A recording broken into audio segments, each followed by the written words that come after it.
ভারতের প্রথম মহিলাগণ। ভারতের প্রথম মিস ওয়ার্ল্ড রীতা ফারিয়া, প্রথম সুপ্রিম কোর্টের বিচারপতি ফাতিমা বিবি, প্রথম মহিলা গভর্নর সরোজিনী নাইডু, প্রথম মহিলা প্রধানমন্ত্রী Shrimati Indira Gandhi,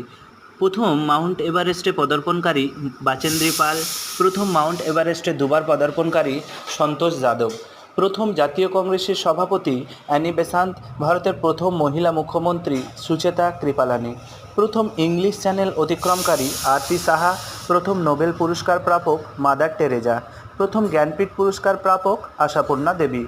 lady with the lamp Florence Nightingale, প্রথম মহিলা আইপিএস অফিসার কিরণ বেদি, প্রথম মহিলা রাষ্ট্রসংঘের সাধারণ সভাপতি বিজয়লক্ষ্মী পণ্ডিত।